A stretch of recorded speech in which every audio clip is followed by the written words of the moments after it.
You want to feel old? This place isn't even around anymore. Oh my god. They tore it down.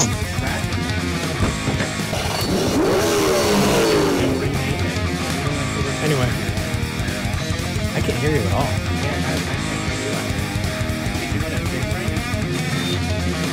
All right, let's go, dude.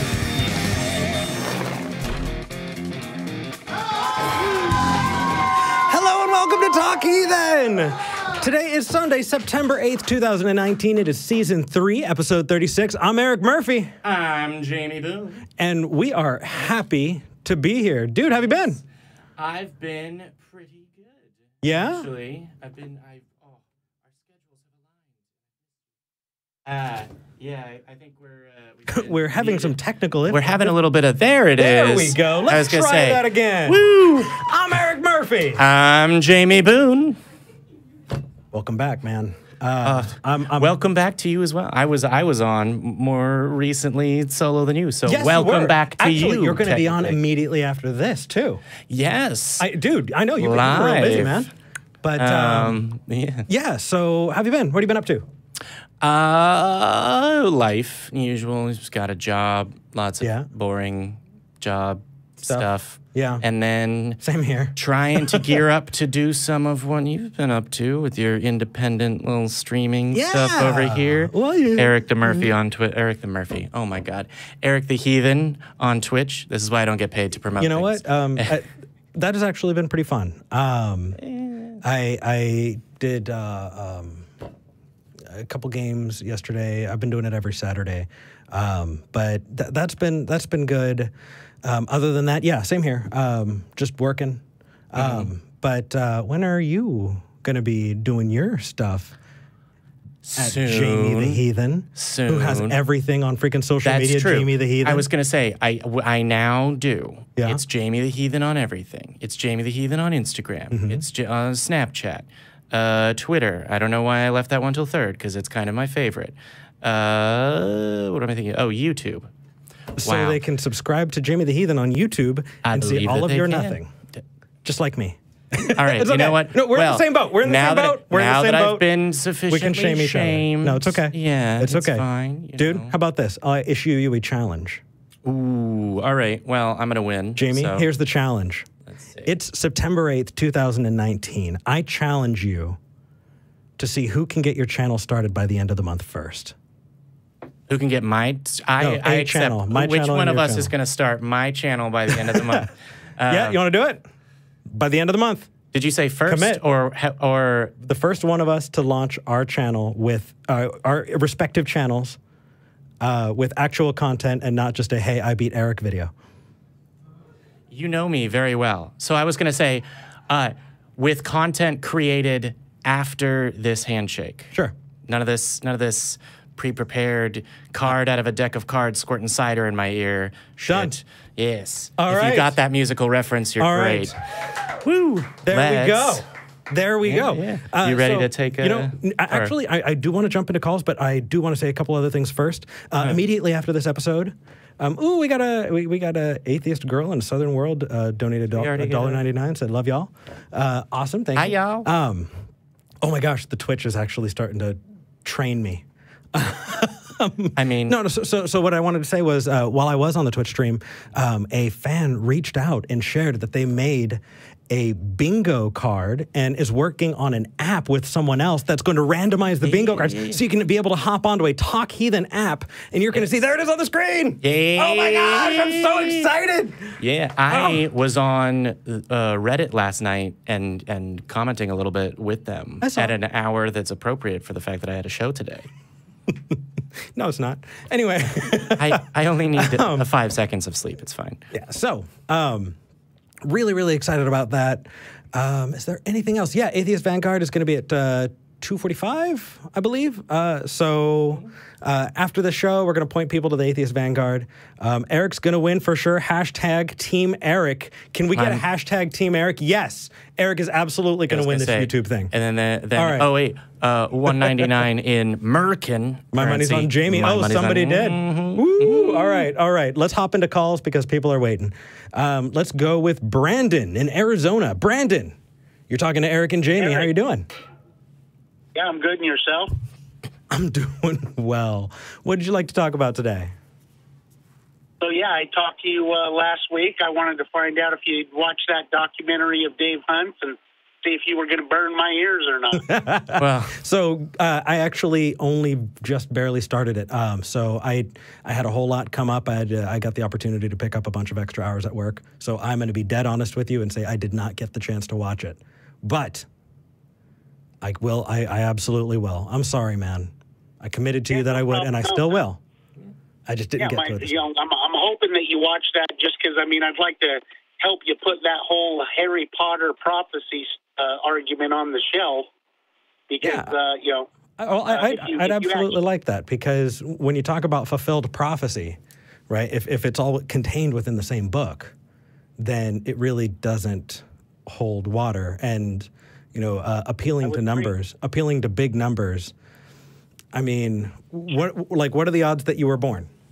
1, right? If a different sperm got to the egg, then we'd be talking about the odds of that person being born. Oh my gosh, my hair's all over the place. Anyway. I mean, I would encourage, your listeners and everybody to actually examine for themselves, because you can research when Artaxerxes actually made the decree to rebuild Jerusalem, and then also, the celebration of Palm Sunday, its origins are because of the day that the triumphant day that Jesus rode into the gates of Jerusalem. So these are, outside of the Bible occasions that prove that this event actually took place. So they certainly prove that if there's a well-documented history of the celebration of Palm Sunday, that's demonstrable. So what I will say is, what we're talking about is evidence and sources. I don't know whether you're on Reddit, and it's not just that it's a good source for this, but if you post a place or instructions where that can be watched and you have a discussion there, I certainly would like to jump in on that as well as addressing the main points in calls. So. Well, and one other thing that I'd like to introduce to you that I consider great evidence to prove that the Bible is actually inspired by God is if you look at the structure of the tabernacle that Moses would construct in the desert during their wandering for 40 years. Wait, hold on. Did you see the construction of the tabernacle, or is that something you read in the book? Well, I'm saying if you take the description of it from the book, and you were to actually... Okay, so taking the description, again, dude, you need to substantiate it. Otherwise, it belongs right there with the Harry Potter thing. I agree. Now, hold on. Let me just finish. As far as I'm saying, if you were to build a little model of the description from the Bible, and you look at it, it is actually a square, precise model of the human cell. And where the Holy of Holies... Oh, come on. Now, really? Hold on. I'm telling you the truth. You're telling me stuff that is post hoc rationalizations. Do you understand what post hoc means? I do. Okay, and how is that anything but a post hoc rationalization of something that is absolutely unsubstantiated? And to be honest, you deserve better than that, Brandon. Come on. Hold on. You can do better than that. There's no way that Moses... Yes, there's a fucking way. Hey, have a circle and a circle. Congratulations. I'm saying there's no way that Moses would have known anything about DNA or... No, absolutely not. Absolutely not. I agree. And he didn't try. You're reading shit into it. Substantiate it before you make the claim. Otherwise, it's just a claim. Watch, I can do this to you. Right? I can do this easily, right? I can make the claim. I had breakfast this morning. The proof is not me telling you more about breakfast. It's me taking you and showing you the pan, the food, the dirty plate, all of that stuff. Me being able to prove to you in all of these tangible ways that contribute to whether or not that happened. And right now, what you're doing is you're going, here's a claim. Right? This claim is that this God exists. But I don't just think this God exists. I think this God exists that's described in the Bible. Right? Okay, so that Bible has a whole lot of claims about God. I'm going to say that all of those are true. And on top of that, I mean, you're scaffolding more and more claims on without having substantiated any of them. So why take any of it seriously until you can do so? Start with the God existing. Start with that, and then we can go to whether or not it's a good God or an asshole or anything. But just start with it existing in the first place, please. Sure. I mean, that's Jesus claimed that he was God. Don't give a fuck about Jesus. Try again. Well, I hope you would. I mean, no, I don't. No. Hold on. No. Give me a reason to open the Bible before you can use it as evidence, because it does not deserve to be opened until you can substantiate it, Brandon. So let me ask you this. Do you think that Jesus is a myth, or was he a real person? I said that you need to be able to substantiate why we open the Bible, right? Sure. Okay. Jesus said that, I mean, if Jesus was telling the truth about who he claimed... How do you know? If Jesus was telling the truth, then he would tell the truth. It's a tautology. Let me put an emphasis on your last sentence. I'd like to put an emphasis on the word if. Sure. If I use Jesus, that on purpose. et cetera, et cetera, et cetera. Right. Yeah, that's good. And how can we determine whether that if is true or likely true?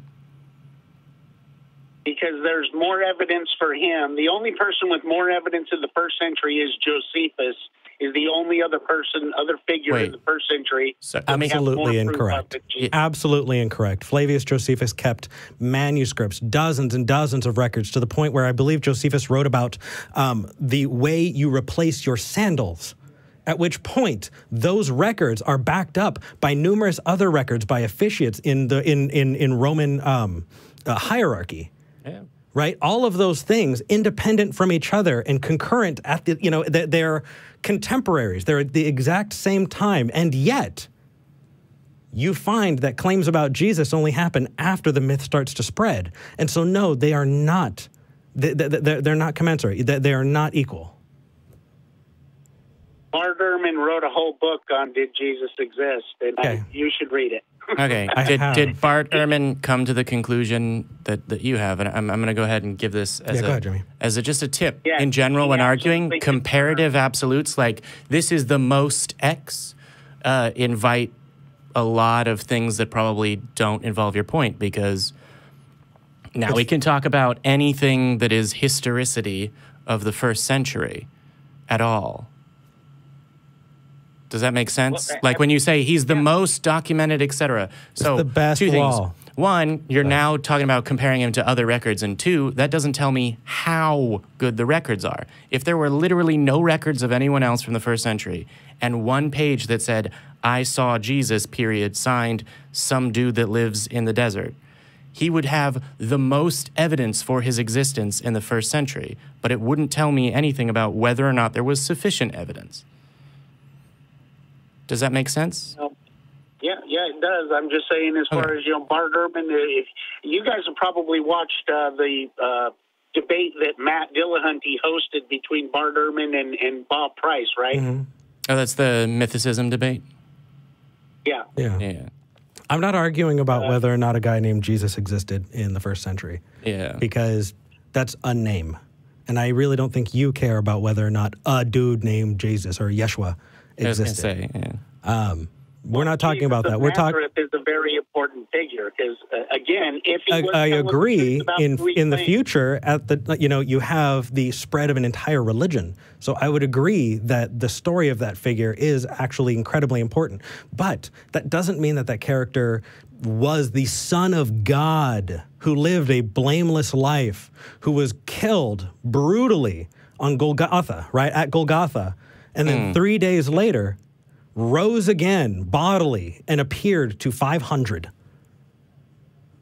Yeah. That is a massive fucking claim. If that actually occurred, if that did actually happened, yes, then wouldn't you agree that's pretty strong evidence that he is who he claimed? No, that would mean that so if that happened, that would be evidence of somebody rising bodily from the grave.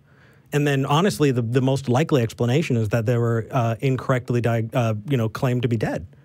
Right? That right isn't that right? The most likely explanation for somebody rising from the dead is that they weren't dead in the first place. Yeah. But it was previously prophesied. No. Hold on, yeah. Brandon. That's the same song and dance. You know where we're going to go with it. It's old. It's tired. Find something else, because the prophecy is not going to work. It doesn't hold any water with us, and we told you why. So why else? I mean, I don't know of anybody else that rised from the dead. I don't either. After being stuck in the side with a spear to confirm that he was dead.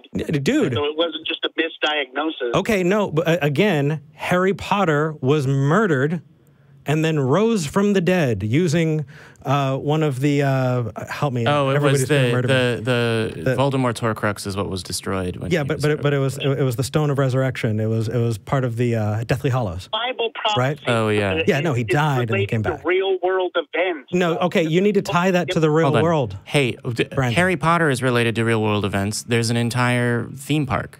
And true enough. Yeah. I mean, there's a theme park for Jesus stuff as well. And London is mentioned in the books. That's true, and London exists. Yeah. Well, the prophecies of Israel becoming a nation again was prophesied, and then okay, we talked about that last week. Real quick, if you would like to know our answer to that, please refer back to last week's video.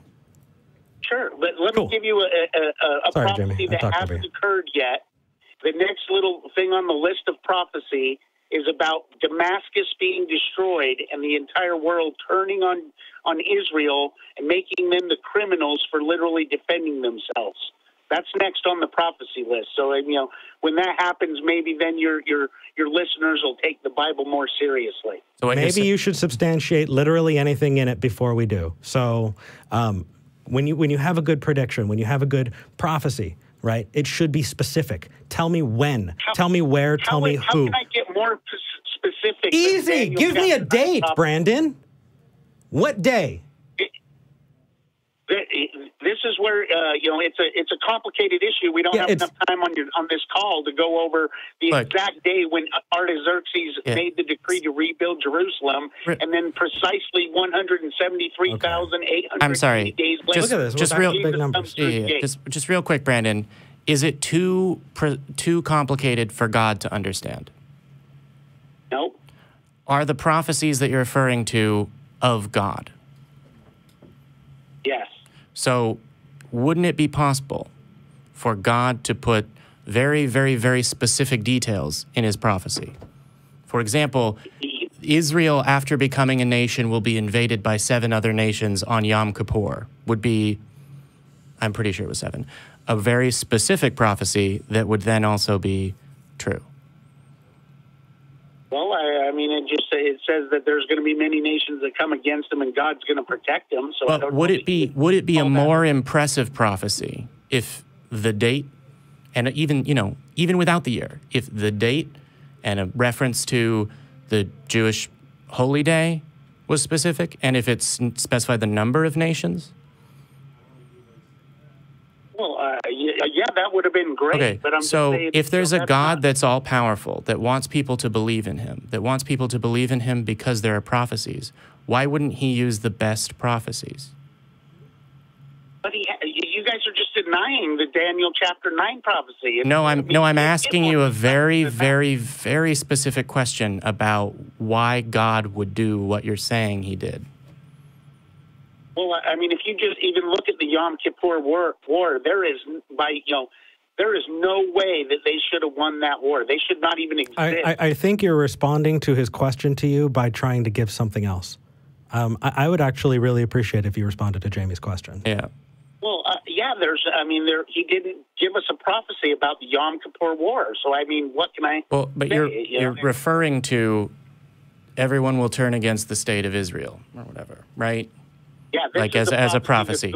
If it's specified, so God is the mightiest God and the only God, etc. Presumably, right?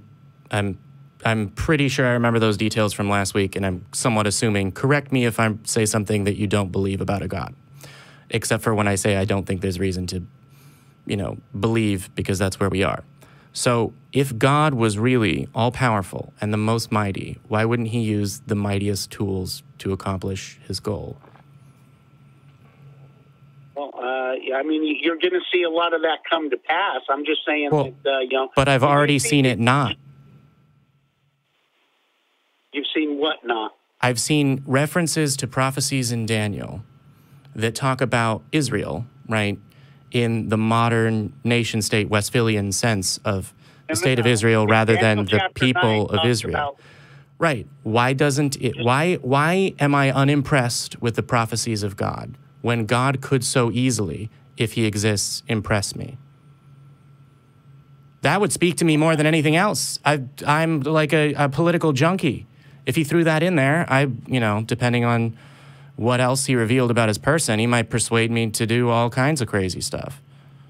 Well, I mean, he did prophesy that, Jerusalem would become a burdensome stone to all nations, and our United Nations spends over 1/3 of its time deliberating about the nation of Israel, this little fraction of nothing. So, Brandon, that's still post hoc. Yeah. It's uncritical post hoc. It's, okay, well, what would we expect from a God that wanted to impress and impart information on his people with a prophecy through his prophets? Wouldn't we expect the mightiest, most undeniable prophecies unlike any other in all of the history of humanity, with a level of specificity that was just mind-blowing, right? To the hour of the day, specific troop movements could be this prophecy, but it's not there. Well, Daniel chapter 9 is the most specific you can get. It's as specific as you can. Okay, if Daniel chapter 9, no, real quick, if Daniel chapter 9 had the day that the nations are going to turn against Israel, would that be more specific if it had the day? This is where you're off, Jamie. In Daniel chapter 9, it says basically in 483 days years from the day that the decree is made to rebuild Jerusalem, that day the Messiah is going to come through the gates of Jerusalem. And in the book it says Jesus comes. Originated. Right. From. And you say that day is the day that Jesus walked in, right? Precisely. Prove it. 173,880 Brandon, prove it. days later. Okay, let me give you. Okay, here's how I'm going to claim this. You ready, Brandon? On that day, I walked through the gates. I was there, and I am the Messiah. Can you prove to me with any degree of specificity, of any way that you can actually show one is different from the other? Sure, I can prove the day that you were born and prove that you weren't there. Oh, so you actually have more proof of me than Jesus? Well, I mean, there's a whole lot of denying Jesus, which in my opinion... No, this is not a denial of Jesus. Brandon, hold on. We're not... So denial of Jesus when I was a Christian meant that you had this idea of the Christ figure and that you were actively and willfully denying something that you knew. That is not the case here. If that's not what you're communicating, I'm sorry, but that's what it communicates to me as an ex-Christian. We are not denying that there's a story. What we're saying is there is no damn good reason to accept it as true. And the only thing that you've given so far is more, no, here's another thing that happened, here's another thing that happened, here's another thing that happened. You actually haven't backed up any of them. It's just more claims that you're stacking on. Back it up. Well, there's a big problem with proving the exact date that Artaxerxes made the decree. No, Brandon, hold on, no. Back up your claim instead of trying to push it off to something else. Do it. I challenge you. Okay, Palm Sunday exists because that's... Palm Sunday exists because we can prove Palm Sunday. Jamie's absolutely right. Back up your claim that Jesus walked into the gates that day. Back it up. Tell me with a degree of certainty different than one of us had have done it. And then even if you could, Brandon, how do you rule out the fact that that might be a time traveler? Because time travel definitely sounds a whole lot easier than omnipotent, omnipresent, omnibenevolent God figure. How did you rule out time travel? How did you rule out all of that? How did you rule out the very, very possible fact that it was just written down, because that is far more likely? So you're telling me time travel is more probable than prophecy being fulfilled? No, time travel is more probable than your God, because I have less claims. It's one claim. I'm not saying that time travel created the universe. Yes, time travel is more probable. Okay, so I mean, if Damascus No, gets totally destroyed, stop. No, I'm not letting you move forward. I'm pinning you down on walking into the gates. You don't get to, this is not bouncing around because, no. Prove it. Okay, so Palm Sunday, though. Yes, what about Palm Sunday existing? Never even started unless the event took place. Do you know how many celebrations other religions have about other things that you don't believe? Do you believe all of the other high holidays and religious holy days that other religions observe? Do you accept all of those as true because they happen? Let me tell you something. Valentine's Day. One of them have a reason for beginning. Right? Yeah, Mother's Day. How did Mother's Day begin? Because somebody decided that we ought to celebrate our mothers and give them due honor. There we go. Yep. And in the same way, somebody said, let's create a holiday. And then they tacked it on. Odds are, if you look at the history of the way holidays are added to Christian traditions, it's by bringing on other cultures and by saying we're going to co-opt that. That's how we wound up with Christmas. That's how we wound up with Easter. The triumphant entry of the Messiah. The triumphant entry of your character in your book needs to be substantiated before we can move any further. When you have some evidence of that, give us a call back. Jamie, is there anything else you want to talk to him about? Well, I mean, the only place I would go from here would be getting into the specific details that the Bible says about the return of the Messiah and how it's contradictory, but that's a different call. Yeah, I really don't want to open the book. He's got to substantiate why we should open the book. I'm good. Brandon, that got me fired up. I'm just trying to help you actually see that the Bible is inspired by God. It's the Word of God. I understand that that's what you think. And I understand that you are trying because you do feel like it's important to say that. And I really sincerely, if you think that there's somebody who would create a torture chamber for people forever, that person's a fucking monster. There's no way I would want to do anything for, with, or especially worshiping them.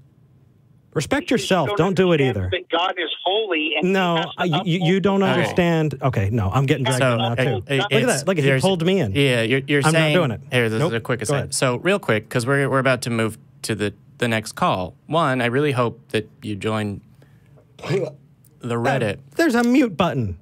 Yeah, but it's gross. For dramatic effect. You're gross. So join us on Reddit with a link to the documentary you were talking about because we can discuss that. And we can also discuss the prophecies in Daniel because certainly there are people that are better biblical scholars than I. But what I will say, wow, I couldn't go one episode without... When we have our bingo cards, that's one of the squares. It needs to be one of the squares. It is. Is it already? Is. Oh, they know me so well. Actually, I think right is too. Well, so... Let me just ask you one question, Eric. Do you think a judge that allows crimes to slide, do you think he's a good judge or a corrupt judge? I think...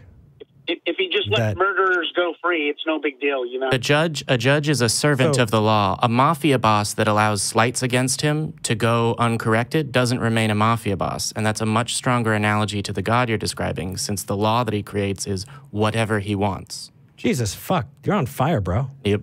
That was good. Clip that. No, try that again. Yeah. Okay. Brandon, take care, brother. Yeah. We'll see you next time. Yep. I will watch that, by the way. Bye. Definitely get me a rebuttal on Reddit when you think about what words you're going to throw at it. That was fire, dude. Yeah, I know. I'm really proud of it. I'm just going to retire. That's the end of my episode. Leave on a high note. I'm actually going to quit doing... I saw somebody say it was Marty McFly, and that just sounds way better. Oof. Well, hey, Marty, you are the prophet. You can tell the tale of Marty McFly as he travels through time. I might get, then again... You should do it in only biblical terms. And then arose a messenger from God out of a steel chariot with no horses. That's an intellectual property of another company, though. I might get... Just never say the name. Arose out of a steel, and it was 1 cubit by 1 cubit at whatever feet. And looked super cool and was from a movie in the future, maybe. Maybe I can call him Morty. Okay. Because that's not an intellectual property at all. Move on to Rahid. You could probably get away with parody. Rahid. Help get us back on track. How you doing? Rahid. Hi. Hello.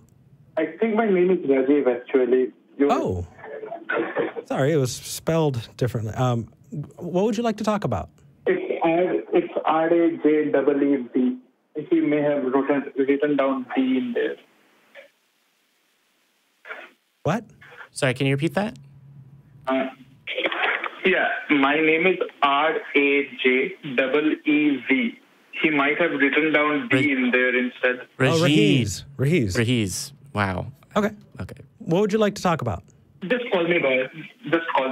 That makes life so much easier for everyone. Okay, doke. What's up? Yeah. So basically what I want to talk about is why should we even try to deconvert anyone? You don't have to. While I understand that religious extremism has problems. I agree to that. I agree. It also has benefits, right? Sure. Shouldn't there be a middle ground? So, yes, the middle ground comes when we separate church and state. But I do think advocating for sound epistemology is a good one, is a good thing to do. And I think so long as we live in a country, it says you're in Illinois, is that right? Yes. Yeah, we live in a country that is going to continue to legislate its religious beliefs to the detriment of other people.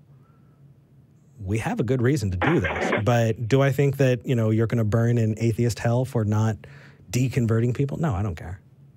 Well, no, he doesn't believe that. I didn't mean it. Well, no. But you know what I mean, right? Like, you're good. Yeah, I didn't mean it like that. So what I meant was, I know that believing in a God is probably useless. And let's be clear, it is useless. But at the same time, when I was sick and my mom prayed to the God, it gave her a sense of security. And when we deconvert people, we take that sense of security away from people.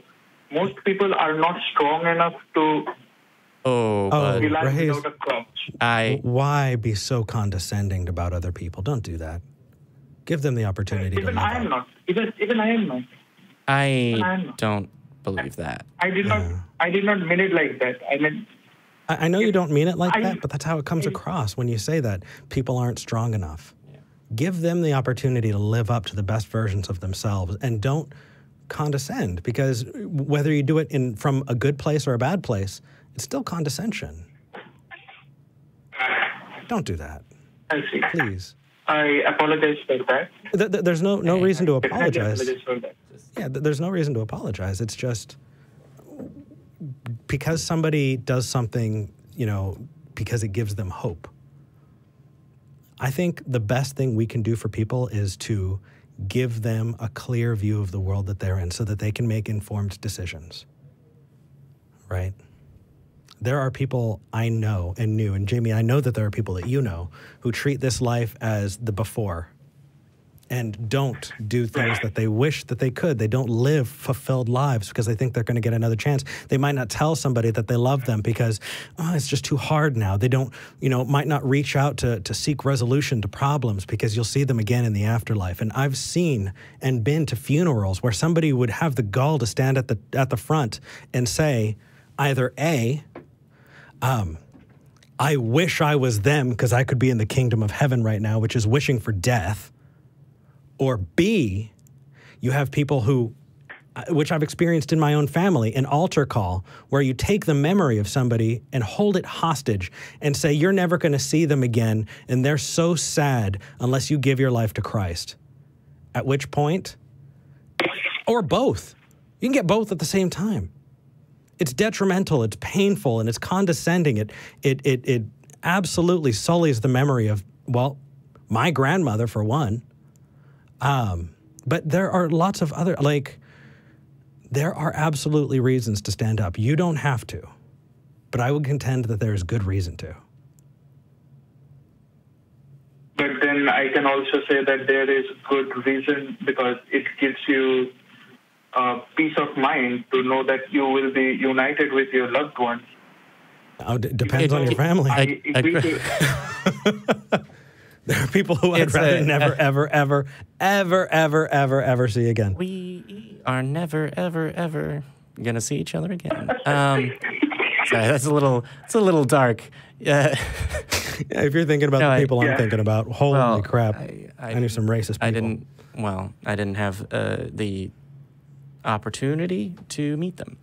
But, Raj, it gives me a sense of comfort to gain a greater understanding of the world around me. Thank you. It makes my world feel clearer. While I am not going to start deconverting anyone, I can see where you guys are coming from now.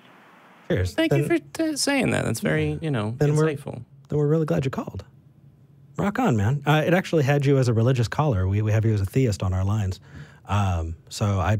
This call turned out way different than I thought. Said that I am not either one. I have something in between. So, Raj, it's an actual dichotomy. Either you're one or the other. Either you're one or you're not, I think is the... Right. It's the same thing you said. I think I'm probably an atheist. Yeah. Not a theist. Wow. This is sorry. Welcome! Yay! I was going to say, woohoo! Congratulations. But also, this is an amazing call, because usually we get, if a person is saying, well, I'm not an atheist, but I don't believe, we get much more pushback on that. Well, do you have people to talk to? Because you were saying it gives you comfort. So does that mean that there are times when things are stressful or there's subjects that are stressful that you then sort of go to like a religious mindset to respond to? Is that a thing? Yes. Okay. Yeah, I can understand that. And I think that that actually is a really, really... what's the word I'm thinking of? Instructional instance of, the function that myths and practices, and I don't know whether rituals are part of it, can serve as. So looking into things like meditation or even secular spirituality are things that one can do, right? Basically, the human mind, as a result of a brain, is really complicated. And if we can hack that to have, overwhelming either, like clinical depression or bipolar or even just, loss of a loved one and the feelings of that, if there's a way to process those emotions and better interact with the world, I think that we should do that. And I also know that it doesn't depend on believing in the supernatural. Yes, so that's kind of where I was before I made this call today. Like, for the pretty much first time in my life, I prayed today because I was studying my applications to PhD schools and I was stressed out of my mind. I wasn't praying to anyone or anything in particular, but it was like a cry of help, Yeah, I meditate and talk to myself all the time. And if that helped, right? Like if it was like, oh my gosh, man, I really hope this helps, or whether it was written down, I'm glad that something helped. Also, good luck. And also that doesn't make it, that doesn't make it proof of anything supernatural. It's just something you're doing for you. And I think that that's the point. But the point we're trying to get across, though. To cry out for help. Sure. And sometimes we do. The point that we're just trying to get across is that it doesn't substantiate a religious, the facticity of whether or not a God exists. It's not substantiated by that. But I don't think you believe that. I think we're going to move on to the next call, though. Go ahead, Jim. Real quick before we go. And also, one of the non-Jesus sources of comfort, I should say non-God sources of comfort is other human beings that understand what you're saying, what you're going through, and how you think. And so I hope that either in person around you or in your local area or, at very least online, at any of the ACA's, YouTube properties or Reddit, that you're able to find as much community as you want. Cheers. Alrighty. I'm definitely going to check out that talk Heathen Reddit. I have lurked in there multiple times. I am going to join it properly. Cool. Alrighty, man. Well, take care of yourself. It was good talking to you. Yeah. Chat with you soon. Thank you very much. Thank you. You said secular spirituality, and I had a whatever the opposite of an orgasm is. Yeah. It was just the word. I know what you're saying. So the words like soul and spirit were like, the breath and a breath leaving someone, and it's because they didn't understand what wind was. I know and this. So the spirit is like from a... but I have this reaction from talking to people who use it in a very way. It's true. Anyway. It's not a racial slur, though, so I still get to say it. Those are the rules. Fred, save me. Fred in Florida. You're talking to Eric and Jamie. There's How no you doing? blasphemy because there's no God to be offended. How you doing? I'm well. Thanks for taking my call. I called a few weeks ago, and I talked to Eric and V. And, at the end of the show, I hung up and said, God bless you.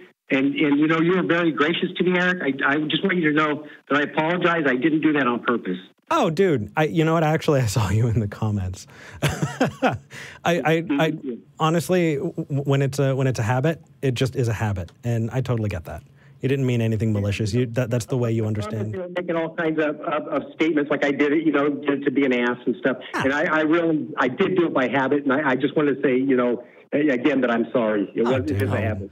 No worries, brother. Appreciate it. But so what if at the end of this call, sorry, that was a little jumping, we to you or Eric to you to make things even? No, not evening it out. Nope, not even gonna. Nope. May the result of science benefit you. That feels condescending to me, though. Oh, it is condescending as shit, and I would never use it in any other circumstance. But I don't want Fred to feel bad. No, Fred doesn't deserve it. Right. In fact, I actually want to use this as an object lesson, though, for people who are not religious, for people who are atheists, who immediately jump to the idea that somebody's being cruel or callous or snarky, when odds are that's just not the case. We can listen charitably, and I think that we can all benefit from doing that.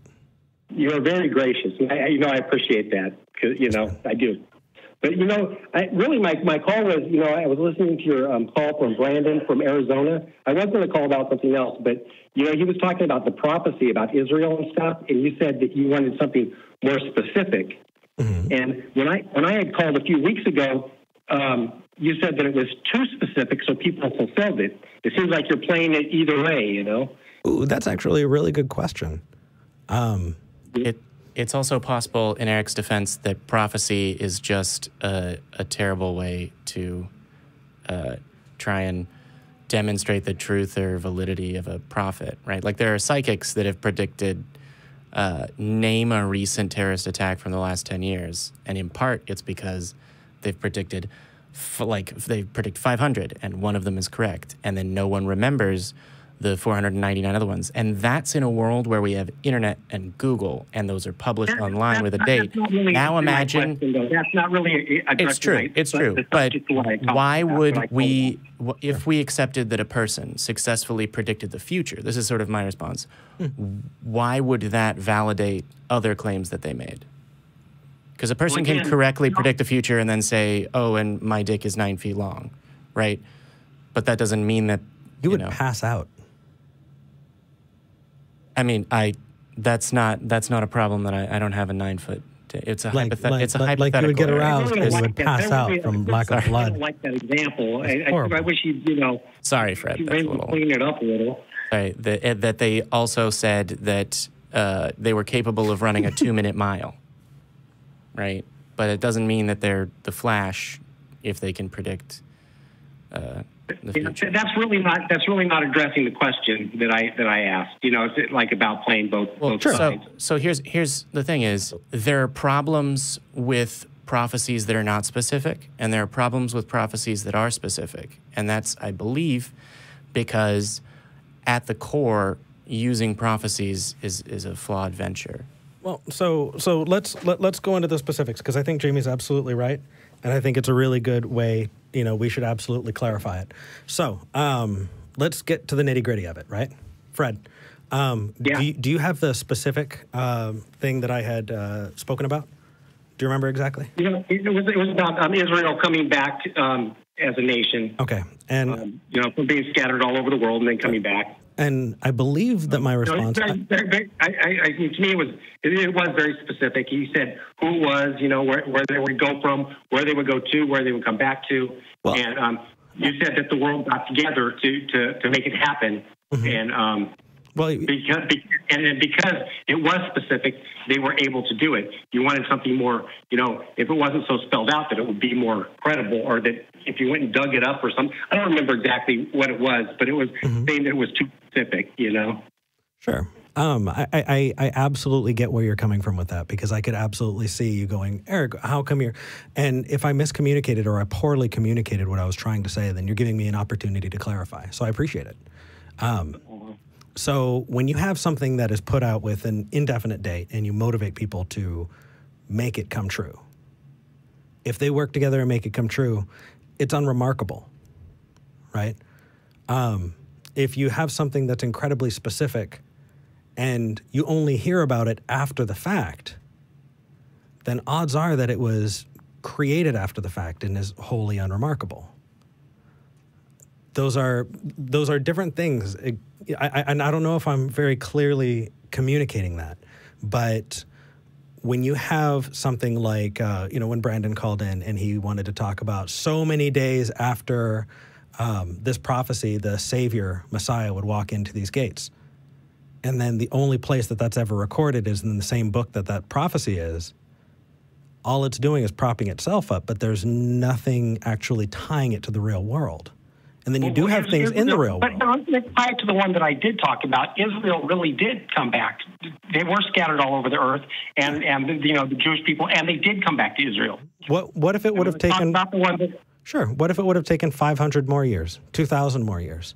Eventually, if it happens, then it's true, right? What if it took 10,000 years? You just never got to live to it.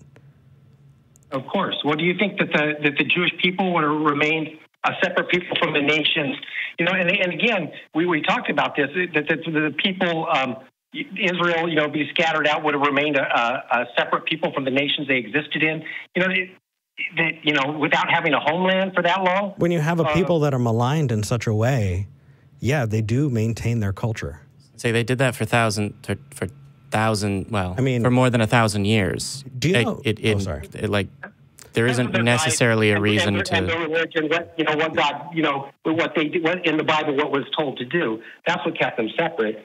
But, actually, they didn't have a whole lot of choices either. Do you know why you're Jewish if your mother's Jewish? Do you know why that's a thing? Why what? You're Jewish if your mother's Jewish? Yes. Yeah. So your Jewish heritage runs along the mother's side. Do you know why? Mother's line. Correct. Yeah. Do you know why? No, my wife is Jewish. I don't know why. I should. Yeah. No. It's okay. I'll tell you. It's because of rape. Right? You'd have Roman soldiers and people from other countries who would go in and go, okay, we're going to eliminate them by fucking them out of existence. I'm going to rape you, and your child will be a Roman child because I'm a Roman. Shame on those Romans. Absolutely. Shame on anybody who would physically, sexually assault somebody. I agree.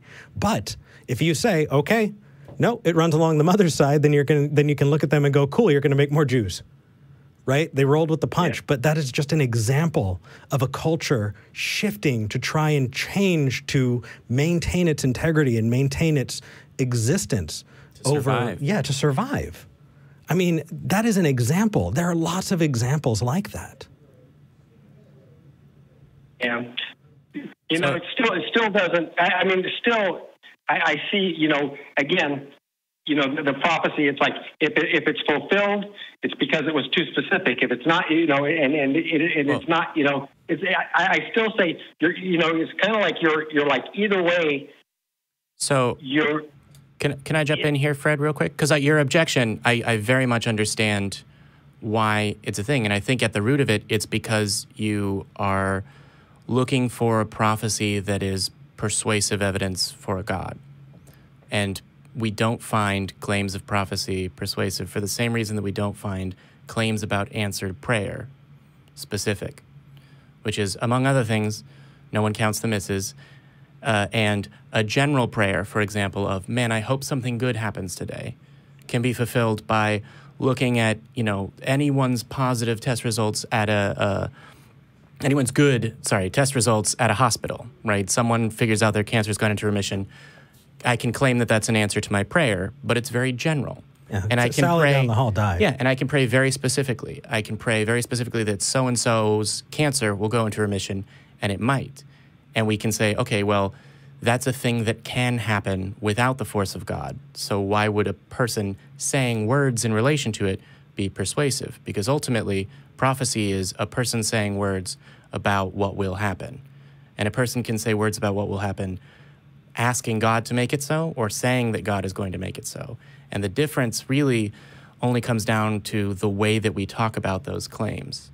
Are you with me so far? Yeah, I understand. Yeah, so I don't find someone saying, well, I prayed and they were healed, persuasive. And I don't find someone saying, well, a long time ago, someone said that God would make something happen on the political sphere, and it did, persuasive as well. I mean, yeah. Okay, yeah. I mean, I can understand. Well, I understand you're not a believer, and that but it just seems, like I said, I think you're playing both sides of the fence. I think it's kind of. I don't think that's. It's kind of like playing both sides. Whichever way is convenient for me, that's the way I'm going to go. No. So your statement of you're playing both sides against the fence only holds water as an objection if there's a fence. There isn't. There isn't at its core, what a prophecy is unpersuasive. And there are many specific problems that can arise based on it. But ultimately, when we're talking about prophecy, we're talking about a person or people that wrote down a thing that was a prediction of the future. And whether it's general or specific, it won't really impress me. But one of the things that we point out is that when a person a long time ago says something will happen, and it's very general, it's easy for human beings to look for that basic pattern and find something that fits it, right? And when it's very specific, it's possible for human beings that are aware of that prediction to go, that would be a good thing, that is a good idea, I'll make it. And so those are two different objections that point out different problems based on the characteristics of a prophecy. Because ultimately, whether a prophecy is specific or general, the fact that a long time ago a person predicted a thing, that even if we accept, okay, it definitely happened, that doesn't persuade me that a God exists or that an itinerant rabbi was also God and died to save us from original sin, et cetera, et cetera. So it's not, that claim, that assertion isn't good evidence. I understand that. Okay. You know what? Gosh, I have to go. I have to take my boy to work and my phone. No worries. Okay, we got to get to the next call anyway. But I'll call back next week. I have something else for you, okay? Sounds good. Cool. Take care, brother. Yeah. Thank you. I love you guys to death. Bye-bye. Okay, cool. Bye. And then actually, in quick summary, it doesn't demonstrate that isn't necessarily something that God would do. It's just that a person claiming that it isn't persuasive. And in fact, the existence of a prophecy is non-falsifiable, because you can always say, well, it hasn't happened yet. Yeah. Well, or, oh, wait, this one happened to happen. And if you or something that I attribute to it. Yeah, well, I know, I want to add on. That's all. Please. So if you were to hold them to the same standards and you were to go, okay, no, we're going to hold these, every fulfilled prophecy will count as for and every non-fulfilled prophecy will count as against. Can we do that? Because there are a lot of prophecies in the Bible that haven't happened. But then you can say, well, it hasn't happened yet, and that's when you get to Jamie's piece. But on the other hand, you do have prophecies that people try and make fit, right? I believe there's a prophecy that says that the Messiah will be born in Nazareth, and then another that says that the Messiah will be born in Bethlehem. Now, you do have someone after the fact who said, well, no, we can make them fit because there was a census. But you look back historically, and that census did not take place in that time frame. So, no, it doesn't actually work. Yeah. If that's the case, does that throw the whole thing out? Because if it doesn't, that means that you're pointing out something that really your belief doesn't hinge on. Yeah. And while I understand, and I'd like to be able to talk about this for epistemological reasons, I'd really like to find out what is holding you to it, because that's what I want to address. But before we move any further, I was trying to be polite. I was going to say Hope Holy Simpsons. Shit. Yeah, those are both Hope Simpson. Yeah, Hope Simpson. Wow. Donated $450 in the live chat. That is fucking amazing. And now there is a hashtag match hope, where people are jumping in who are wanting to see that grow. Every donation helps support the ACA. It helps support what we're doing. It keeps the lights on. It keeps it so that Jamie can do a whole bunch of other projects like the nonprofits and Atheist Vanguard, which is going to happen after the show. If you'd like to contribute, you can donate in the live chat, or you can go to patreon.com/talkheathen to me. That's patreon.com/talkheathen to me. Actually, I think before we do have a full line of callers, and I want to get through them, but now is a good enough time. I'm going to thank our top 5 patrons. I would like to thank, we have some new names. So we have Charlotte Crum, Desert Heathen, Dr. Funkenstein, Kamal. What? Yeah, Kamal. And Olive Balbany. Those are our top 5 patrons. Thank you so much. Oh, look at that. They're sending love rings. Thank you so much. Fill in your bingo card now. It is your donation that we do need to get those bingo cards. That's fucking amazing. We should send the bingo cards, like a laminated version, to our top 5 patrons, or whomever our top 5 patrons are when we announce that they're done. I think that's a wonderful idea that you can take on, Jamie. All right. Oh. Let's move on to Richard in Malaysia. Richard, you're talking to Eric and Jamie. How are you doing? Hi, Eric and Jamie. Thank you for taking my call. Yeah, I hope you have a good long-distance plan. Yes, thankfully, due to real life, I think I do. So Eric and Jamie, right, because I can't see you guys on TV. I understand you guys on TV. I'm just, hearing about you guys from YouTube for the past couple of days. Decided to call. Yeah. Hey, well, we're glad that you're here. What would you like to talk about? Thank you for calling in. Yeah. Okay, so I actually have a couple of cool things to talk about, but let me start with the first one. Okay, Richard, just before we get started, I do want to tell you we do have a good number of callers, and we want to make sure we get through all of them. So we may not be able to get to everything if you have a list. I'll start with the first one. Once you're finished, if you want to continue, I can go on to the next. If not, the next call. I don't know. We want to address the call. I think Eric is just saying we can't. We can't do a whole bunch of different things. 5 different. Yeah, lead with your best. That way, if anything, we took your best. Okay, thank you. So I think I may have thought of a way to prove that even if God exists, God could have only existed because of the laws of physics. That means laws of science. Okay. Just hit me like about 12 hours ago. Well, because you see, there's a one question. You see, God, as everyone, the Christians, let's say the Christians, right? I mean, firstly, I'm not an atheist. I believe in God and all that, but I completely understand. I cannot prove it in a logical way, so I would be considered irrational by you guys, and I get that, and that is the correct way to think about it because you're critical thinkers, and that should be the way. So, coming back to this, they all say that God is omniscient, omnipotent, and omnipresent. And omnipotent. So, a long time ago, I asked myself, could God answer the question if God was standing in front of me? If I asked him, who made you? All right. God will not be able to answer that question because the thing is, he would say that, I have always been here. I have always been. Now, how is it possible for something to literally always just be? So suddenly it occurred to me yesterday as I was contemplating whether to call you guys or not, that the only person who could say something like who could not point to someone else behind him who created him would be someone who arose from simpler organisms like we. I mean, we are thinking creatures, but we arose from single-cell organisms that do not think in that way. So are you talking about a proto-god? Sorry? Are you talking about some kind of proto-god? Proto-god? I'm not sure. I'm not familiar with that term. I'm actually not familiar with a lot of technical terms you guys. I think it's just been coined, actually, by Eric, the word proto-god. So, like, proto being, like, previously and not quite the same. Yeah, earlier. Like we look at, early hominids. We have... So that's where we get the reductio ad absurdum, right? Where you can say, okay, who created that god? Well, another god. Who created the other god? The god before it. And that's where the quote turtles the whole way down.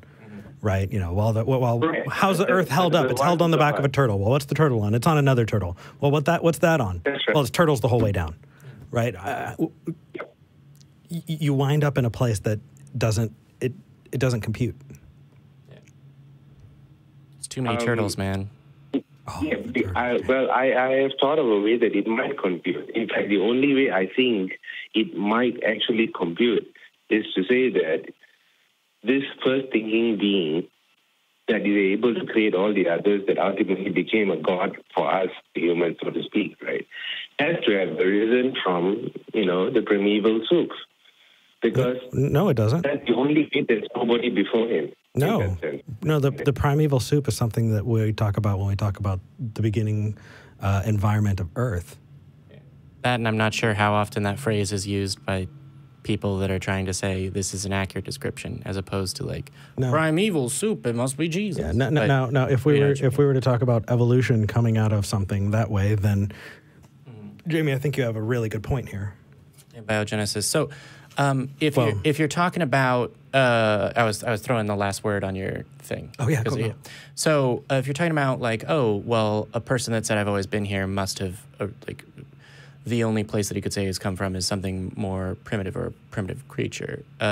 So basically, part of the reason this call is really interesting to me is the conclusion of it is, well, God is actually something that is natural or within the natural world, and Christians have a list of myriad adjectives that they've never critically examined, like God is transcendent, outside of space and time. It's the modern Nicene Creed. Part of natural physics.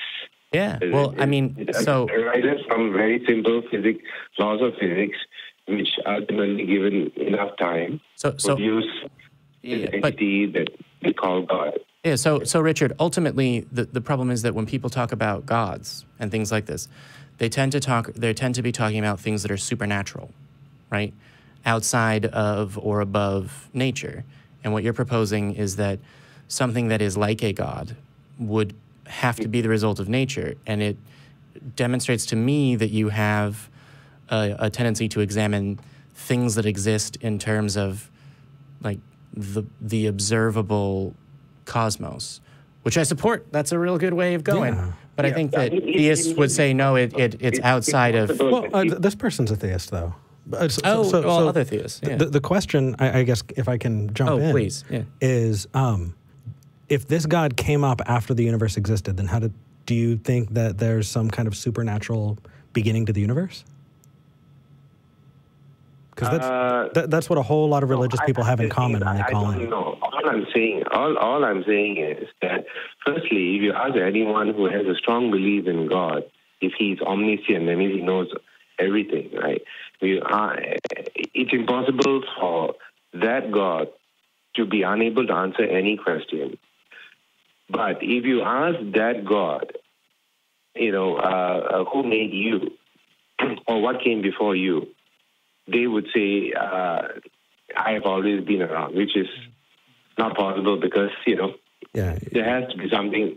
If you are there, you had to have been there. I mean, you have to, I'm not putting in the right way, but, Can I actually ask a question here, Richard, real quick, if you don't mind? Because what you're talking about is, if there was a God that was that was omni, right? And you asked that God, where did you come from? He would have a problem answering it. Does that mean that you don't believe in an all-powerful God? No, I emotionally believe in this, but I cannot logically prove it, and I'm fine with that, because for me, it's, I'm a critical thinker, and I think that ultimately anyone who says that God exists and who wants to introduce that to another person has the obligation to prove it to that person. I agree. And if he doesn't prove it, he has to say, I'm so sorry, I can't prove this, I believe this, and hopefully, if I ever get to the point where maybe technology advances to the point where I can prove this, Well, potentially you could find it. Sorry, just real quick follow up. I don't mean to dominate the call. So you've said that you're a critical thinker. If I was being snarky, I'd say, well, on everything else. But you've already said, well, I believe it for, you emotionally believe it, is I think the words you used. Is there anything else that you believe purely because of the emotions it makes you feel? Or anything irrational. Well, you put me on the spot. I'm not sure. I mean, but in terms of God, and yeah, we have our prejudices and things like that. Well, I do believe that God is something that we should be able to scientifically prove. Okay. And we should work towards that. If you believe that God I is agree. there, So you've mentioned biases. scientifically I keep getting yeah. it. So you've mentioned biases and sort of irrational things. When you encounter an irrational thing that you believe that isn't God, do you continue to believe that thing, or do you question your belief? That because When it's not God. you get leprechauns and Bigfoot and a whole bunch of stuff. But like, Do you accept all of those things?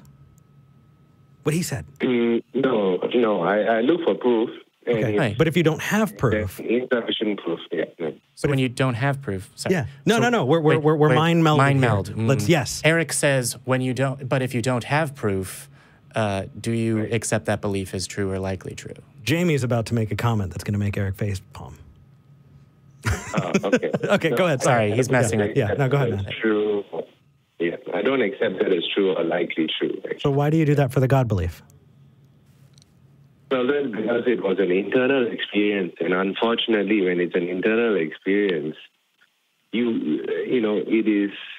When you've had a powerful enough internal experience that remains valid to you, days, months, and all that after. That's just what you believe, Well, it becomes that day. But I completely understand that it doesn't make any rational sense, and that's, I think, how it ought to be, in the sense that I should not be trying to convert somebody else or tell or preach or whatever if I can't do anything further. And actually, that beyond that, actually, Richard. Well, hold on before we transition away, because we do need to move on to other callers. What I do want to make sure that I get out there is, so you know that it wouldn't convince us. You're not going into your personal experience because you know that it wouldn't be convincing to us. The question is, right. Why do you have a lower standard for yourself than you do for our expectations? Because I would say that you should have higher standards for what you believe and why. And if you already know that it wouldn't hold up, then why still hold it at all? So that's the nature of an internal experience, you see. For instance, I just as a thought experiment, Sure. if you walked into a room and you saw a pink elephant, all right, and the pink elephant told you, listen, I'm going to disappear the moment you go out of this room. Okay. But you can touch them, you can use your senses Sure. to access me, whatever it is, all right? So you go out, and then you come in, and the pink elephant is not there. Sure. All right? So here's what I would do. For you is real. No. Actually, here's the thing, is our experiences are not always reliable.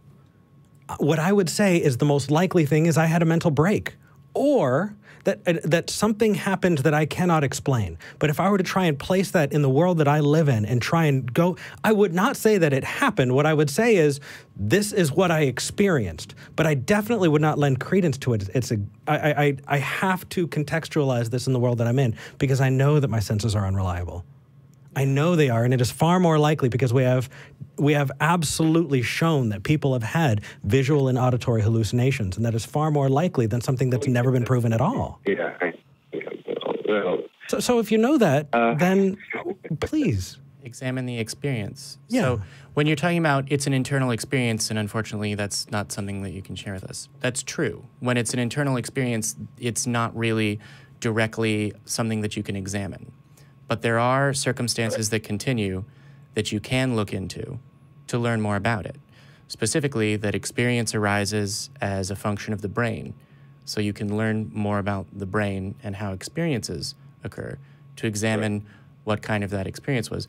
But I think Eric's point is very good, which is that you experience something that completely conflicts with maybe literally everything that you can confirm or that you can verify with other people about the way that reality works, right? Like your pink elephant example that appears and then talks to you is excellent. Yeah. I'm definitely going to steal it.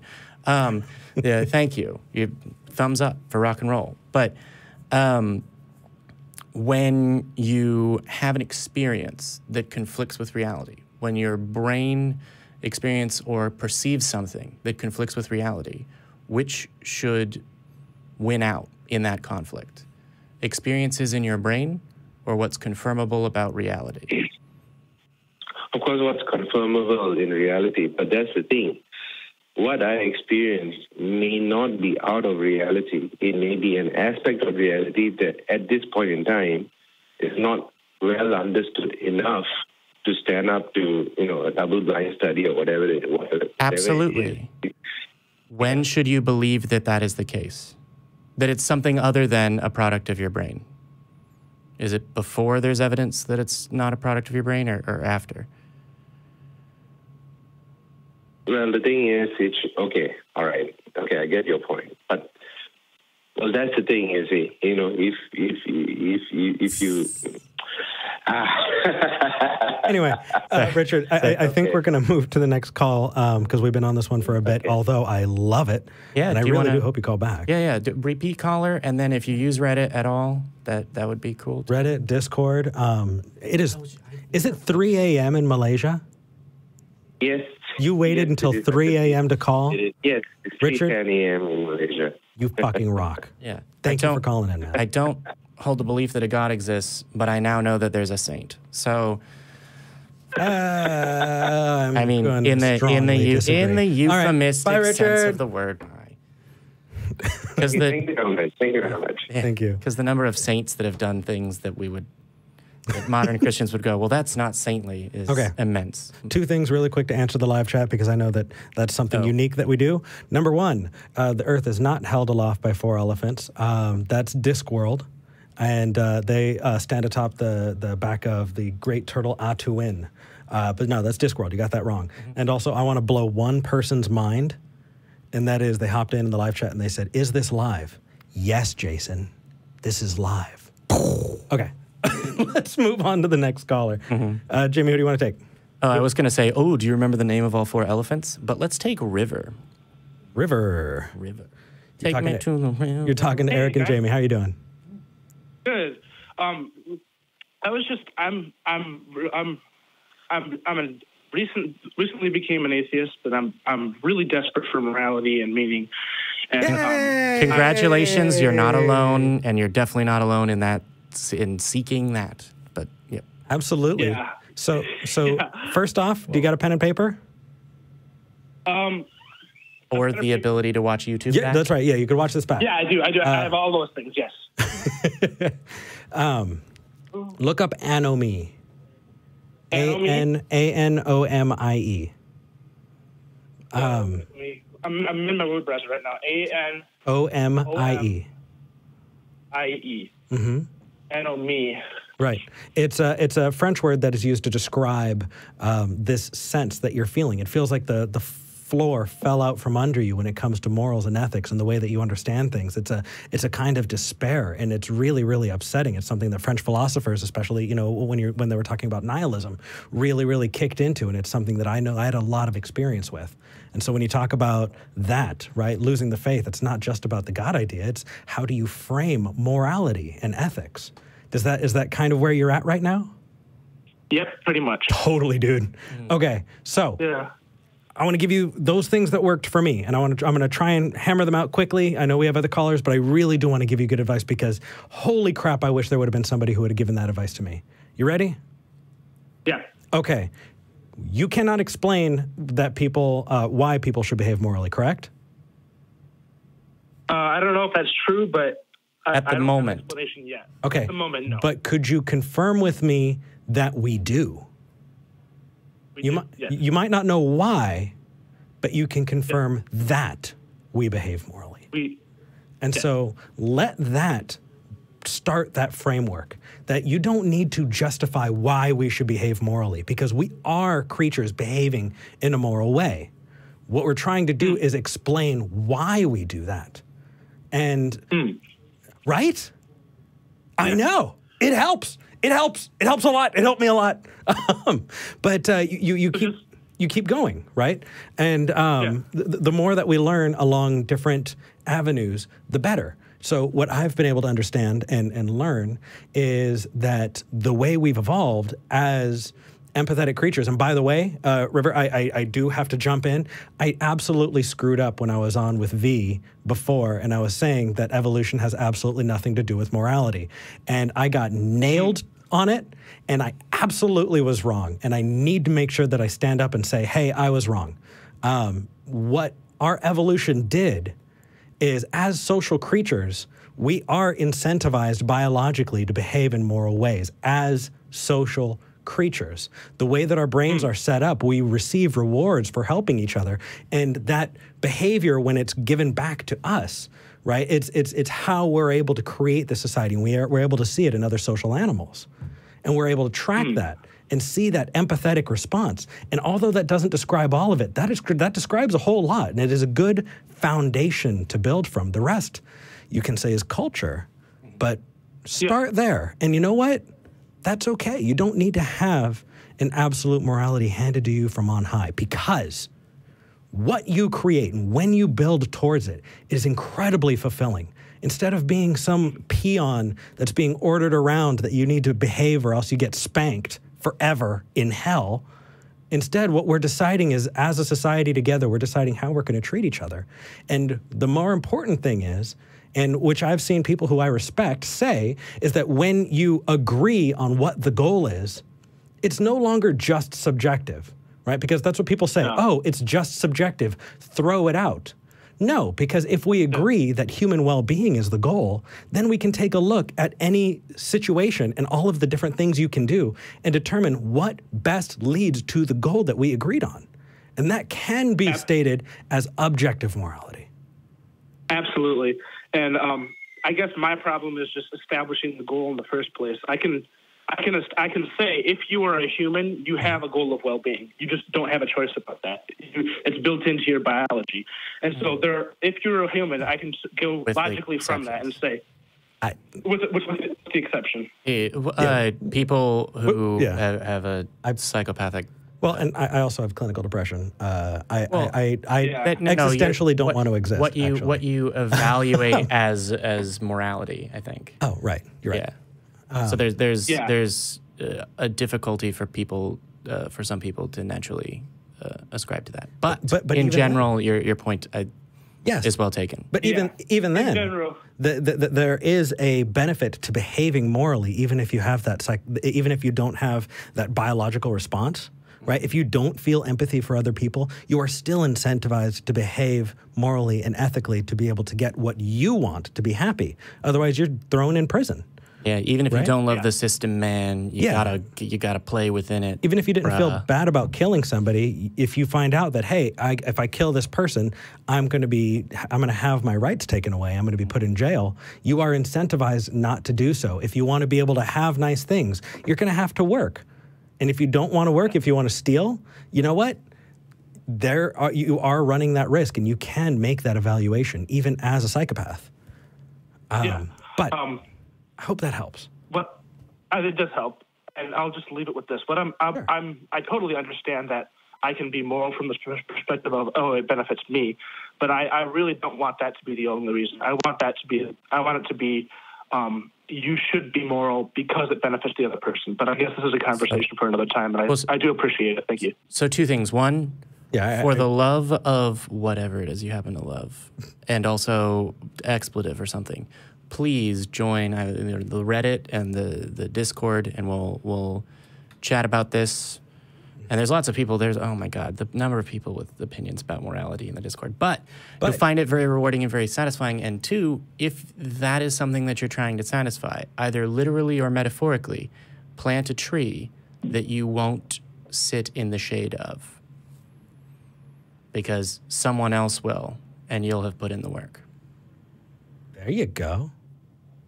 Wait, I'm not understanding that. So it's mostly that I've completely butchered the phrasing of the expression, thus rendering my ability to remember it entirely unimpressive. But it's like the world will be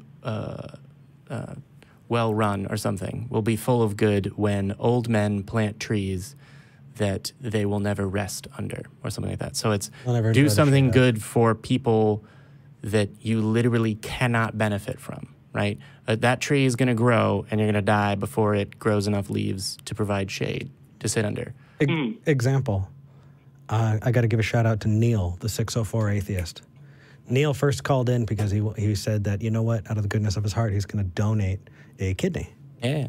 That's fucking amazing. And he was still trying to beat his father's record for the number of times he's donated blood, because he does that every minute of the day or whatever. By the way, he does have a YouTube channel. Check him out. The guy's fucking amazing. Has a heart of gold. Speaking of hearts of gold, 604 Atheist. 604 Atheist, and River, also let's talk to you Stidix in the definitely. River, take care, man. Thank you for calling in. All right. Thank you. Thank you. Stidix in the live chat was just hammering out the links to the Discord. Stidix, you rock. Thank you. A very, very awesome volunteer that does not get a whole lot of shouts. Dude, you rock. All right, who's next? Boom. Well, next, let's take number 2. All right. Oh, one more thing, by the way. If you haven't noticed, our show is getting live tweeted. Yeah, buddy. Yeah. So if you haven't seen it, definitely check it out on Twitter, because Vila Bianca is on the other side of that glass live tweeting for us. V, you rock. I was going to say, you should claim it's a miracle of Ericism, or whatever you call your teaching, that it's tweeting on your behalf while you're here and unable to tweet. But V is basically a miracle. So Jimmy, how are you doing? Jimmy in Texas, how are you? Jimmy? Hey, what's up, Eric and Jimmy? Hello. What would you like to talk about? Well, I heard you guys say earlier that you consider theism and atheism a true dichotomy.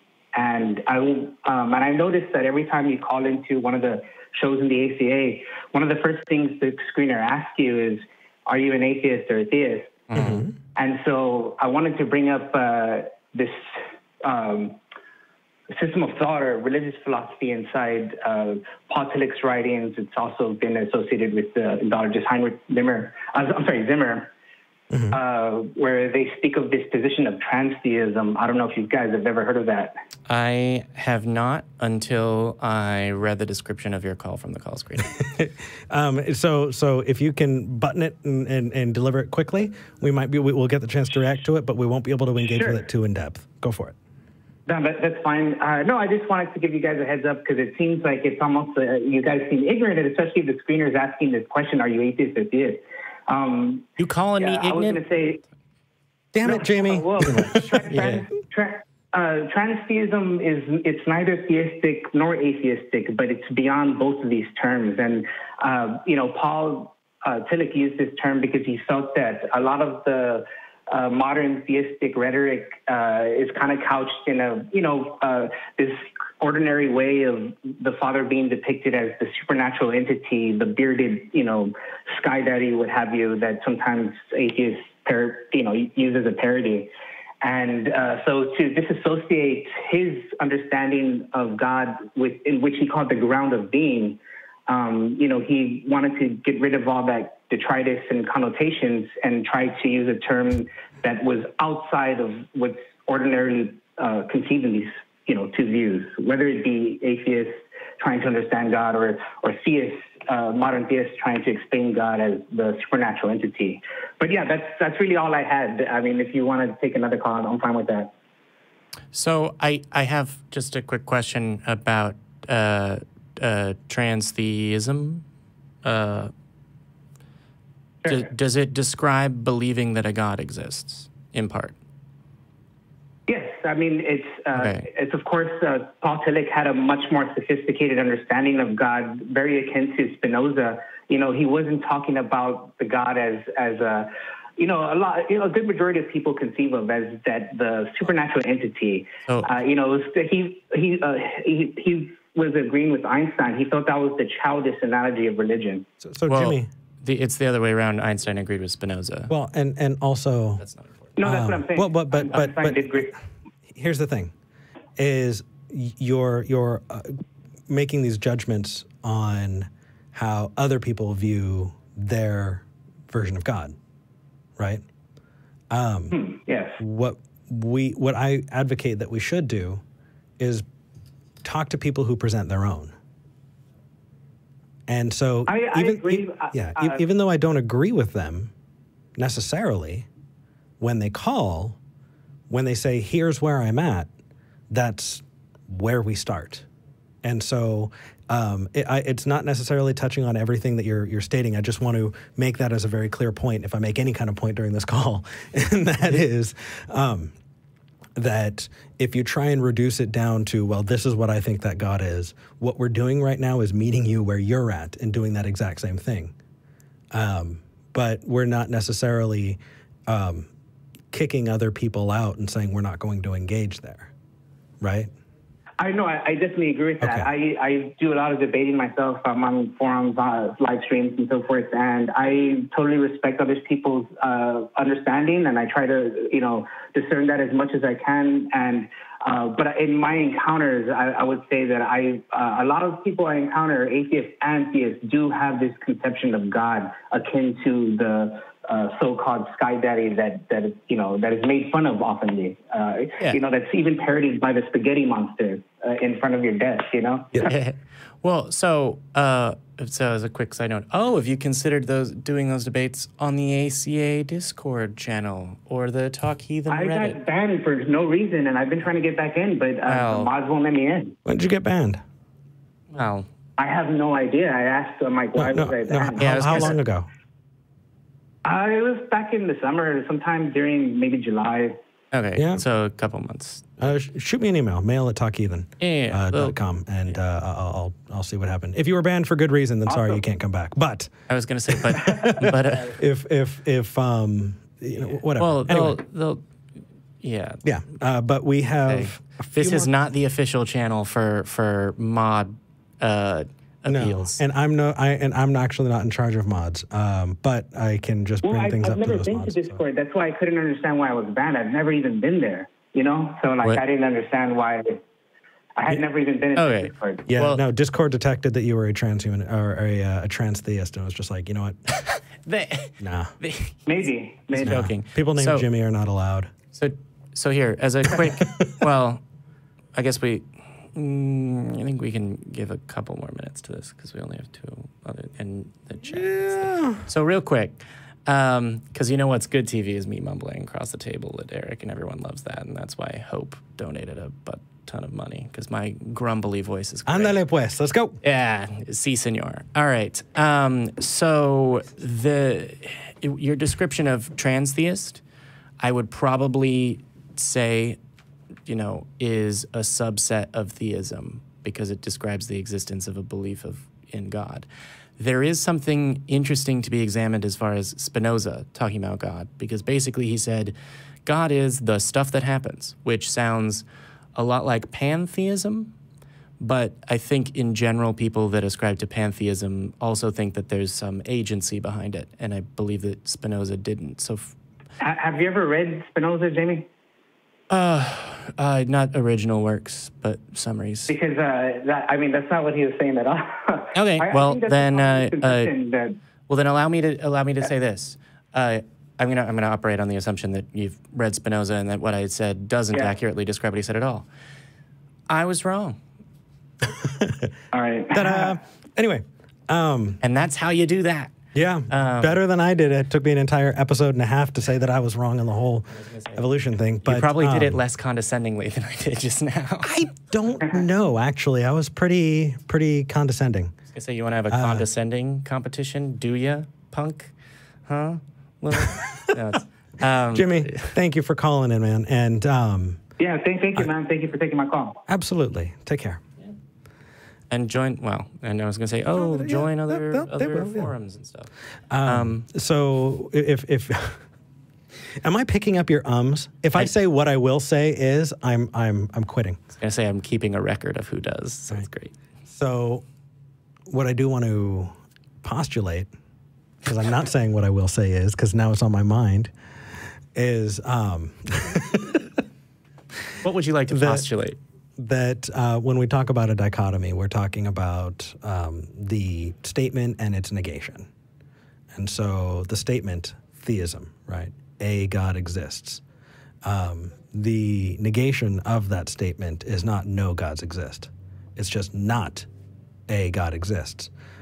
So when we're talking about our definition, we're talking about the negation of the statement. We have not come to accept that a God exists. It doesn't mean that we've come to a positive claim that no gods exist. And that's where we get the atheism from. If somebody wants to call and you know, prescribe their version of atheism and say you're not that, cool. Totally up to you. You're absolutely welcome to. I don't care. If you want to know where we come from, then listen to us. That's what we're saying. And in that way, you're going to fall along one of the camps. Either you've been convinced or you haven't. And those are all you got. If you want to provide a different definition in the way that he did, you can. Just make sure that we're meeting you on the same page so that we're having a discussion with each other and not past each other. And as long as we can do that, I think we can have some really good discussions.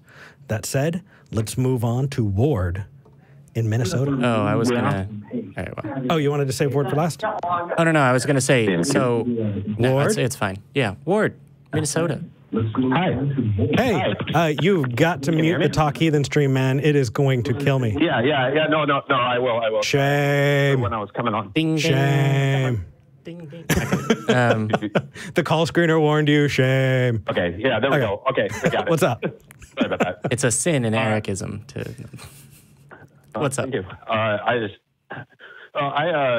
Over the last couple of years, I lost faith. I was Catholic, and Congratulations! Welcome to the club. Woo-hoo. Yeah, thank you. I'm happy about it. Some people aren't, but I am. And to give you an idea, I come from a family of 10 people, 10 kids, 12 people. And so the answer to that question, if I lead with that, I have to follow up with, so to answer your question, we're Catholic, not Mormon. That's normally how I'd follow that up with. But anyway, jokes aside. Sorry. I guess like after I started losing faith, I eventually just kind of started like wanting to understand, you know, what religion is, because I didn't even when I had religion, I never had like a really fully developed understanding of religion as a concept. It was just like this, you know, it was just this thing in my life, and it was important for some reason that nobody could explain to me, and eventually that got to me, and I lost it, and that's when I really started like studying, and I guess just like reading a lot of, like trying to look into the actual history of religion, not exactly in how it started more or less, but like where it's gone along the way between like the times that the books were written to, you know, to modern day. And it just, the more I look at it, the more I see it as like, and I don't want to sound condescending when I say that, like, it sounds to me like the religion feels less like a virus or like a parasite on our society, more like a vestigial organ, like something that was important. It had a purpose at one point, in the sense that like a primitive humanity finally stopped having to worry so much about how am I going to live. And they started being able to notice, like, oh, look at all this other stuff that's living. Where did it come from? Sure. I think what you'll find is, well, I think Jamie and I might be spoiled by being here at the ACA. We have absolutely heard that. And if you do want to go more toward the virus type of description, read The God Virus by Dr. Darrell Ray. It's pretty awesome. If you want to look into other, you know, studies of that, you have Meme Theory by Dawkins. And I guess there's also, I guess for me, I guess I would say I don't really like the virus description or the parasite, because that denies that like a virus and a parasite would have started out that way. I don't think that that's really the case with religion. I think it did have like a certain purpose in our cultural evolution. If you look at society like a species, you know, like, and that's exactly what society is modeled after. It's modeled after species, and it evolves like a species. We add things to it, and eventually those things that we add are going to be replaced or, you know, become useless. Sorry, go ahead. I was going to say, so what I will say is that he did it. Is that in the modern era where society is more globalized and you would want your in-group to be all of humanity, right? That as an idea would be, the world would be a better place and we'd have world peace if everyone treated everyone else like their siblings, in the metaphorical sense where you're nice to your siblings, not like the kids I work with where they torture each other.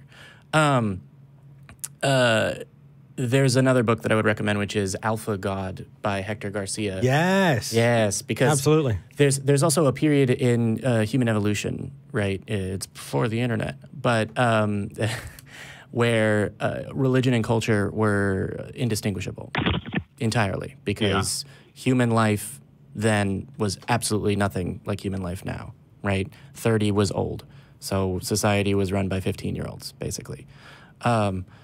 Yeah, and the strongest and most assertive of them made decisions.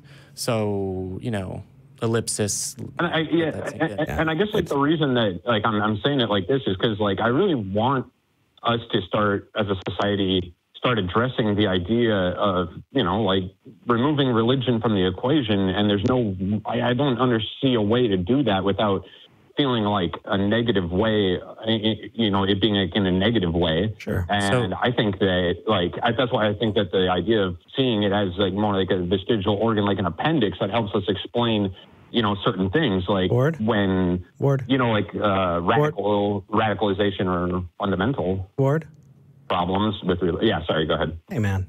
No, it's okay. We're just really short on time. I appreciate that you shared your opinion. This isn't exactly something we can back and forth on very much. On short time, yeah. But Reddit. Hop in the Discord, hop in the Reddit, because that is something that I would love to see kind of teased out. This just isn't a great format for it. Okay. And also, Jamie, really good suggestion with Alpha God. It's like Jane Goodall takes on the history of religion. It's freaking amazing. Well, I mean, except it's Hector. But. Yeah, Hector Garcia is really cool. Anyway, take care, man, and we'll talk to you next time. And I'll see you on Reddit and Discord. All right. Or one, or both. Everything. All right. Alex in Georgia. You're talking to Eric and Jamie. How are you doing, Alex? Alex. This is the voice of Eric. Going once. Going twice. Call back in, because it was a good call. Oh. I know, right? But that said, we do have a little bit more time that we can dedicate to saying, holy crap, the donations that came in were freaking amazing. Thank you so much. We are absolutely going to put that to good use. But that said, love rings. What we really do want to support, what we want to say is that we do not give enough love to those people who are actually making this happen in the back. Can we see them? Do we have the crew cam up? Put your pants on first? Yes. Okay. Yay. Hello, crew in the back. Thank you so much. We would not be able to do this without you. So we've got Vern, we've got Silas, we've got Mark, and we've got Paul. Paul is our call screener. If you want to know how we were able to get some awesome callers, it's because I saw Paul not only taking the calls, but screening them and rotating through so that we can get the best that we could. And it's because of you guys. Thank you so much. Thank you, live studio audience, for coming in. Woo! Jamie, it's been way too long, brother. Oh, far too long. Right? Far too long. So the love rings are up. Do you remember how to do this? Correctly? I was going to say, I thought you watched our episodes and knew that I can say that if you don't believe, you have community here, and we want you to have community everywhere, and that if you do believe, we don't hate you. We just think you're wrong. Just think you're wrong. Have a good week. Do you know how to do this correctly? I'm Eric. Yeah, and I know how to ride a bike.